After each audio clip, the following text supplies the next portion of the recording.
बिस्मिल्लाहिर्रहमानिर्रहीम। गर्ल्स, हमारा आज का जो लेक्चर है, हम न्यू चैप्टर स्टार्ट कर रहे हैं। Congruences congruences is the next topic we have to do. आपकी बुक्स में चैप्टर नंबर 4। कॉन्ग्रुएंस की डेफिनेशंस तो बहुत सारी हैं। कॉन्ग्रुएंसेस इन नंबर्स, इंटीजर्स में हम कॉन्ग्रुएंसेस हम कैसे करेंगे? बेसिकली ये कॉन्ग्रुएंसेस सारी नहीं है, ये नंबर्स की कॉन्ग्रुएंस है। बुक में आप अपनी चेक करें, ये देखेंगे डेफिनेशन लिखी हुई है। डेफिनेशन में क्या है? Let M be a fixed positive integer. आपको याद होगा कि मैंने आपको एक बार करवाए थे बाइनरी ऑपरेशंस मॉडुलो एन। तो ये वही चीज़ है, एक फिक्स्ड इंटीजर कर ले मॉडुलो के लिए।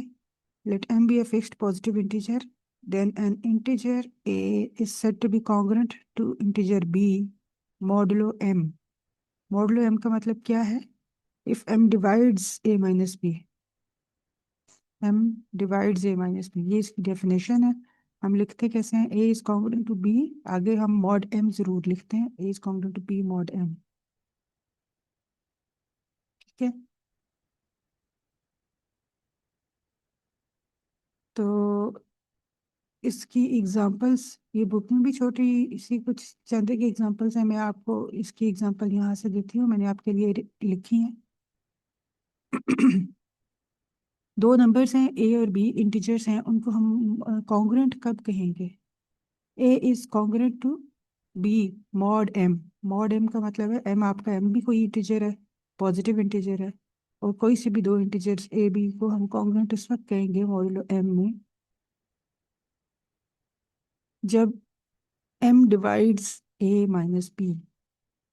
अगर एम उसको डिवाइड करता है तो इसका मतलब है कि एक नंबर लें तो उसको ए और बी दोनों के लिए क्या करेंगे? हमारे पास कोई दो नंबर्स होंगे के एम, एम उसको डिवाइड करता है तो जो रिमाइंडर आएगा वो होगा।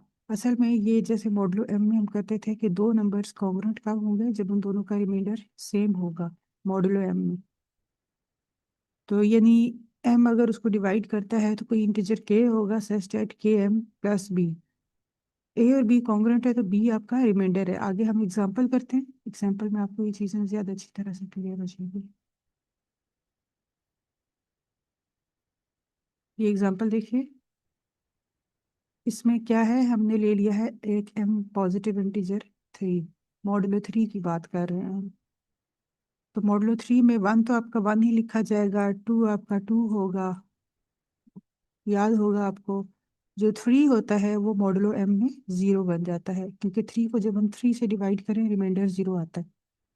इसी तरह 4 मॉडुलो एम में जब हम उसको डिवाइड करेंगे 4 को 3 से तो जो रिमाइंडर आएगा वो 1।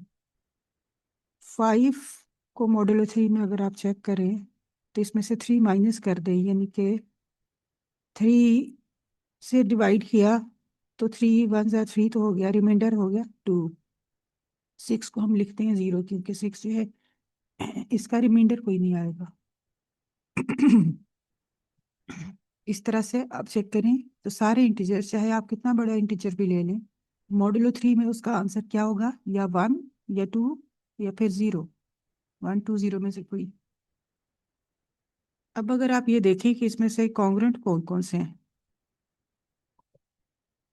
तो 1 तो वैसे ही कॉन्ग्रुएंट टू 1 है। इसके अलावा 4 है कॉन्ग्रुएंट टू 1, और उसके अलावा 6 है कॉन्ग्रुएंट टू 1। 6 नहीं, सॉरी 7 है। इसी तरह से अगर आप आगे चलते जाएं तो 10 होगा आपका कॉन्ग्रुएंट टू 1 मॉड 3। तो इन सब को आप देखें, 7 4 1 ये सब के सब कॉन्ग्रुएंट हैं मॉड 3 में। क्यों? क्योंकि इन दोनों को माइनस करें, 7 माइनस 4 तो उसको भी 3 डिवाइड करता है, 4 माइनस 1 को भी 3 डिवाइड करता है, और 7 और 1 ले लें ये, यानी जो बिल्कुल कंसेक्टिव है 1 4 7, 1 और 4, 4 और 7, उनका तो माइनस करके आंसर भी 3 ही आता है। जो दूर के नंबर्स होंगे 1 और 7 या फिर 1 और 10, तो उनको माइनस करें, जो भी आंसर आएगा 3 उसको डिवाइड करता है। ठीक है, तो बिल्कुल इसी तरह से ये modulo two, sorry modulo three में कॉन्ग्रुएंट टू टू किस कौन कौन आ रहा है? ये टू खुद तो कॉन्ग्रुएंट टू ही है। इसके अलावा ये जो है आपका फाइव, ये है कॉन्ग्रुएंट टू टू। और उसके अलावा एट को चेक करें तो ये सिक्स से डिवाइड करें टू रिमाइंडर आता है, ये है कॉन्ग्रुएंट टू टू। तो ये तीनों आपस में कॉन्ग्रुएंट हो गए। इसमें भी देखें इन नंबर्स का जो डिफरेंस है, ये दोनों आप ये सब आपस में जो कॉन्ग्रुएंट है इनका जो डिफरेंस है इनको माइनस करें तो थ्री उसको डिवाइड करता है। इस तरह से देखें तो जैसे इसको भी देखें, और आपने जैसे पहले भी एक डेफिनेशन की थी, जैसे मैंने आपको पहले बताया था कि एम अगर आपका फिक्स्ड पॉजिटिव इंटीजर है तो कोई से दो इंटीजर्स आपस में कॉन्ग्रुएंट होंगे। कब होंगे?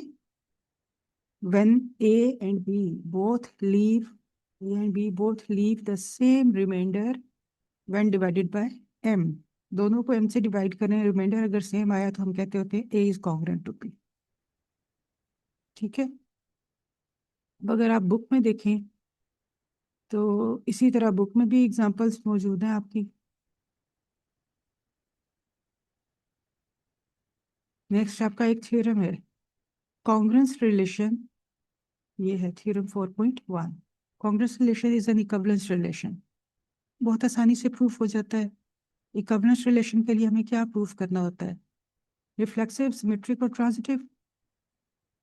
तो कॉन्ग्रुएंस रिलेशन ये जो अभी अभी हमने पढ़ा, congruence of integers modulo M, इसमें आप रिफ्लेक्सिव जब हम प्रूफ करेंगे तो रिफ्लेक्सिव कैसे होता है? फर्ज कर लें ए, एक नंबर है इंटीजर ए माइनस ए क्या होगा? जीरो।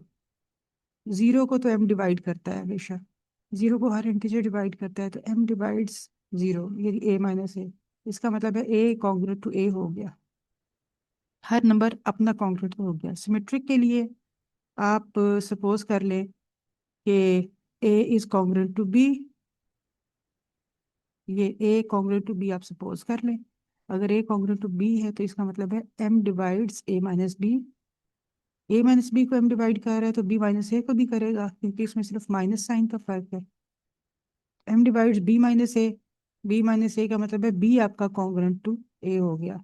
ये जब हम माइनस का साइन लगाते हैं M divides a minus B या बी माइनस ए, तो पहले वाला नंबर, जो बड़ा नंबर पहले वाला, वो कॉन्ग्रुएंट हो जाता है दूसरे के। ठीक है। ट्रांजिटिव प्रॉपर्टी में भी हम सपोज कर लें कि a is congruent to b mod m, b is congruent to c mod m. अगर ऐसा दोनों में हो जाएगा तो फिर इसका मतलब है फर्स्ट से क्या आएगा? A divides m divides a minus b, और m divides b minus c. दोनों को डिवाइड करता है तो फिर m divides their sum, a minus b plus b minus C.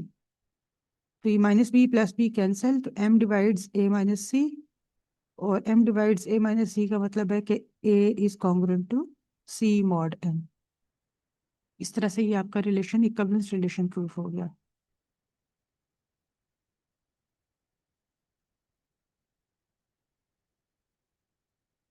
Next theorem अभी हम करते हैं, नेक्स्ट थ्योरम हम करते हैं नेक्स्ट वीडियो में।